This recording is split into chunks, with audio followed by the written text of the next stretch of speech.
अस्सलाम वालेकुम स्टूडेंट। जैसा कि आपको पता है कि हमने प्रॉपर्टी वाला टॉपिक शुरू किया हुआ था और उसके हमने सिंपल क्वेश्चन भी किए और एडिशन लॉ के क्वेश्चन भी किए और ये कुछ और सिंपल क्वेश्चन है वो आपको कराने लगा। उसके बाद ये प्रॉपर्टी का सिंपल पोर्शन जो है वो ख़त्म हो जाएगा और फिलहाल कंडीशनल प्रॉपर्टी हम बाद में करेंगे। तो ये सिंपल प्रॉपर्टी से आपका ये प्रॉपर्टी वाला पोर्शन जो है वो कंप्लीट हो जाएगा। तो ये एक दो और क्वेश्चन मैं करवा देता हूँ, फिर उसके बाद आप एक्सरसाइज कीजिएगा। An integer between 3 and 12, both inclusive, are chosen at random. What is probability that integer is even number? Part 2, even and divisible by 3. तो स्टूडेंट आपके पास सैम्पल स्पेस क्या है? 3 से लेकर 12 तक दोनों को शामिल भी करना है, साथ लिखा हुआ है। तो मैंने सैम्पल स्पेस लिख ली 3 से लेकर 12 तक। तो इसमें कितनी वैल्यू आ रही है? 10 आ रही है, तो एन एस इसका क्या हो जाएगा? 10 हो जाएगा। अब पहला सवाल है इवन नंबर, तो हमने इवन नंबर को ए से डिनोट कर दिया है। Let A is equal to integer is even number. तो इवन नंबर इसमें से कौन कौन से हैं वो आपने ए के अंदर लिख लेने हैं। इस तरह के हमने वो डाइस वगैरह के सवाल किए हैं, देख के इधर से लिखना। तो इंटीजर इज इवन, तो इवन कितने कौन कौन से हैं, जुफ्त जिसको आप कहते हैं, वो आपने यहाँ पे लिख लेने। तो ये 5 है, इसकी तादाद क्या आ जाएगी? 5 आ जाएगी। और वही formula probability of A is equal to n A over n S. Student आप फॉर्मूला अप्लाई कर दें और वैल्यू पुट कर दें, बस इतना ही है ये। और दूसरा है इवन एंड डिविजिबल बाय 3, तो इसको हमने बी से डिनोट कर दिया। Integer is even number and divisible by 3, उसको हमने बी से डिनोट किया। तो यहीं से आपने दे के बताना है वो कौन कौन से हैं जो इवन भी हों और 3 पे डिवाइड भी होते हैं। इवन भी हों और 3 पे डिवाइड भी होते हैं, ये देखें सवाल, इवन एंड डिविजिबल बाय 3। तो स्टूडेंट ये अब आप 3 अगर कहेंगे तो 3 इवन तो नहीं है ना, डिविजिबल बाय 3 तो है लेकिन इवन नहीं है। तो आपने वो लेना है जो दोनों कंडीशनों पे पूरा उतरा हो, इवन भी हो और 3 पे डिवाइड भी होता हो। तो 6 इवन भी और 3 पे डिवाइड होता है और 12 इवन भी और 3 पे डिवाइड होता है। तो ये दो ही सिर्फ है जो इवन भी हों और 3 पे डिवाइड भी होते हैं। तो ये 2 वैल्यू आ रही है, एन भी आपके पास 2 है, तो वही formula probability of B is equal to n B over n S, 2/10 या 1/5, सिंपल। इसके बाद स्टूडेंट एक और एग्जांपल है। A certain carton of eggs has 3 bad eggs and 9 good eggs. एक बॉक्स के अंदर, कॉटन के अंदर 12 अंडे हैं जिसमें 9 गुड हैं और 3 जो है वो बैड है। टोटल कितने हो जाएंगे? 12 हो जाएंगे। और हमने स्टूडेंट आमलेट बनाना है 3 अंडों का। An omelette is made of 3 eggs randomly selected from the carton. कितने सेलेक्ट करने हैं? 3, क्योंकि हमने उसका आमलेट बनाना है ना, तो हमने 3 सेलेक्ट करना चाहिए। अगर मैं ये कर दूं इस तरह स्टूडेंट,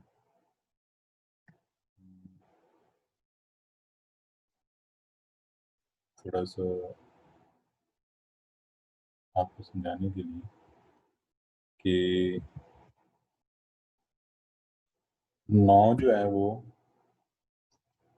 गुड है, गुड नहीं लिखा जा रहा, मैं सिर्फ जी लिख देता हूँ। और स्टूडेंट 3 जो है वो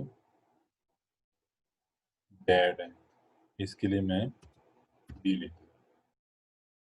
टोटल आपके पास कितने हो जाएंगे? 12। और आपने ड्रॉ कितने करने हैं? आपने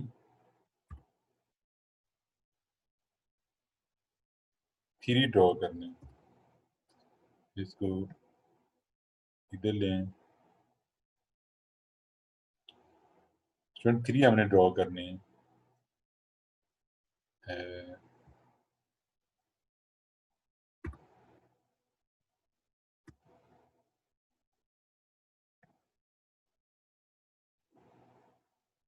ये ड्रॉ के सेंस में तो टोटल आपके पास कितने हैं? 3 गुड, जी फॉर गुड, और sorry 9 good and 3 bad, G for good and B for bad. तो आपने 3 अंडों का आमलेट बनाना है, 3 ड्रॉ करने हैं।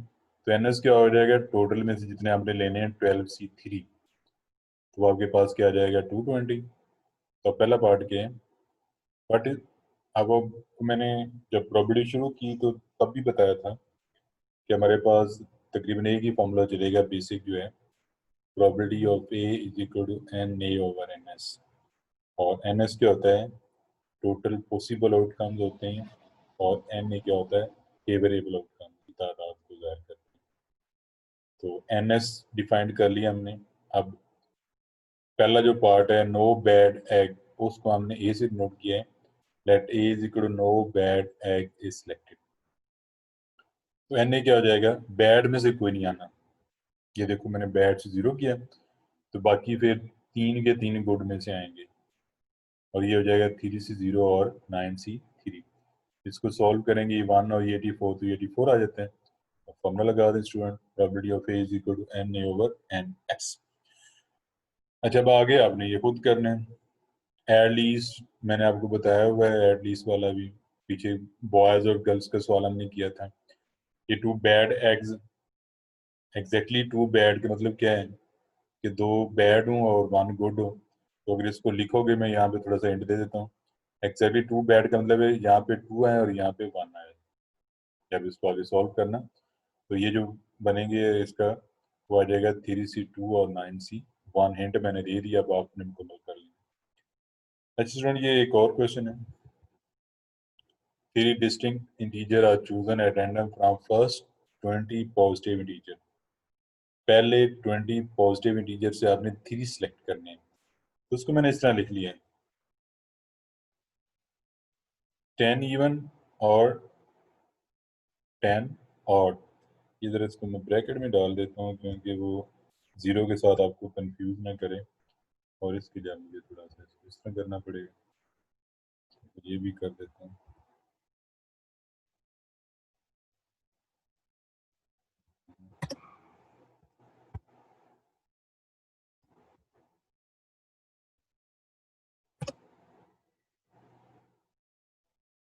ठीक हो गए, ई फॉर इवन और ओ फॉर ऑड। तो आपके पास 10 इवन है और 10 ऑड है। पहले 20 पॉजिटिव इंटीजर्स में हमेशा 10 इवन होते हैं और 10 ऑड होते हैं। ये भी मैंने इसी फॉर्म में लिख दिया ताकि आपको ये वो स्केच ज़हन में रहे। तो हमने 3 ड्रॉ करने, 3 लेने, ये 20 से 3 आपके पास आ जाएगा और ये 1140 आ जाता है। ये कैलकुलेटर पर आप निकाल सकते हैं। तो उसने कहा हुआ वे 3 distinct integer are chosen at random. तो हमने 3 सेलेक्ट कर लिए, तो एन आपके पास आ गया 20 से 3।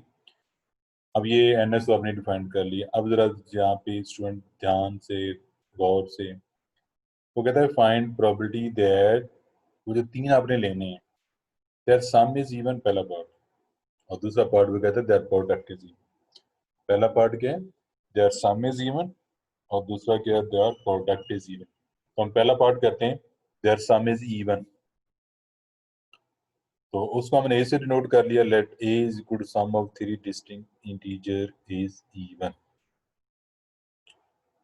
अच्छा स्टूडेंट, अब 3 इंटीजर, कोई भी 3 इंटीजर लें, ये तो 20 तक है ना, तो किन को जमा करने से ये उनका सम इवन आता है और जिनको जमा करने से उनका सम ऑड आता है। हमने सिर्फ इवन को देखना है। तो देखें जरा, ये मैंने साथ लिख भी दिया, एंड भी दे दिया। अगर तीनों के तीनों इवन ऐड करें ना, तो उनका सम हमेशा इवन आता है। जिस तरह 2 4 6 है, जमा करो तो इवन ही आता है ना। और दूसरा ये कि अगर आप एक इवन और 2 ऑड हो, एक इवन और 2 ऑड हो, ये देख लो, एक इवन और 2 ऑड, तो फिर भी उसका इवन आता है। इसके अलावा स्टूडेंट कोई भी नंबर ले लें, आपके पास उनका सम इवन नहीं आएगा। देखो ये 3 5 7, ये भी ऑड है, 2 4 5, ये भी ऑड है। ये हमें इसकी जरूरत नहीं है, ये तो मैंने वैसे समझाने के लिए लिखी है। तो हमारे पास 2 ही पॉसिबिलिटी बन रही हैं, ये वाली 3 इंटीजर, उनका सम इवन होगा। कब होगा, जब तीनों इवन हो तो फिर भी सम इवन होता है, जब एक इवन और 2 ऑड हो तो फिर भी सम इवन होता है। तो देख लें, अब हमने ये 10 इवन और 10 ऑड, तो हमने इवन में से 3 ले ली और ऑड में से 0 प्लस और फिर हमने इसको मैं थोड़ा सा चेंज करता हूँ, क्योंकि ये पहले इसको मैं लिखता हूँ 1 और यहाँ पे स्टूडेंट लिखता हूँ 2। ठीक हो गया। और क्योंकि वो तरतीब जरा रहे, देखें इवन में से हम 3 लिए, ऑड में से 0, ये पहला बन गया। फिर इवन में 1 और ऑड में से 2, देखो ना ऑड में से 2 डिजिट लिए हुए हैं, नंबर लिए हुए हैं, इवन में से 1 लिया हुआ, तभी इवन बनता है ना। तो इसको सॉल्व करने से, ये हल करने से 570 आ रहा है, और इसकी प्रोबेबिलिटी फॉर्मूला लगा के आपके पास ये 1/2 आ जाए। ठीक हो गया। तीनों इवन में से लेने हैं ना, तो ये मैं तीनों इवन में से ले लिया, तीनों इवन ही आ रहे हैं ना, और ऑड में से कुछ नहीं लिया। अब यहाँ पे एक इवन और 2 ऑड हूँ तो फिर ये इवन बनता है। देख लो, मैंने एक इवन में से ले लिया, 2 ऑड में से। ठीक हो गया। अब next one, product is even, उसको हमने डिनोट किया बी से। Product of 3 distinct integer is even, उसको हमने बी से डिनोट कर लिया। आप देखिए स्टूडेंट, प्रोडक्ट इवन कब होता है? जब आप तीनों इवन को ज़रब दें तो उनका प्रोडक्ट इवन आता है। 2 इवन को ज़रब दें और 1 ऑड, तो फिर ही प्रोडक्ट इवन आता है। 1 इवन और 2 ऑड, फिर भी प्रोडक्ट इवन आता है। ये तीनों ऑड हो तो ऑड आता है, ये हमें चाहिए नहीं। तो स्टूडेंट वैसे याद रख लें आप, इवन जिससे मल्टीप्लाई होता है उसको इवन कर देता है। इवन जिससे मल्टीप्लाई होता है उसको इवन कर देता है। इसलिए ये इवन है तो इनका प्रोडक्ट लाजमी इवन होगा। ये 2 इवन आ रहे हैं फिर भी प्रोडक्ट इवन होगा। यहाँ पे 1 इवन आ रहा है फिर भी प्रोडक्ट इवन ही होगा। तो ये 3 इसके स्टेप बनेंगे। देखो 10C3 10C0 10C2 10C1 और 10C1 10C2। पहले हमने 3 इवन लिए, फिर हमने 2 इवन लिए, फिर हमने 1 इवन लिया, और इसको सॉल्व करेंगे तो ये 10 20, और इसके बाद इसका आपने फॉर्मूला लगा देना। तो स्टूडेंट ये वाला कंसेप्ट ज़हन में रखेंगे तो फिर आपको इसकी समझ आएगी। और ये बिल्कुल उसी तरह बॉल और कार्ड की तरह ही है कि हमने ये, मैंने बॉल की फॉर्म में लिख लिया, इस तरह बॉक्स की फॉर्म में। तो इवन में से इवन लेंगे, ऑड में से ऑड लेंगे।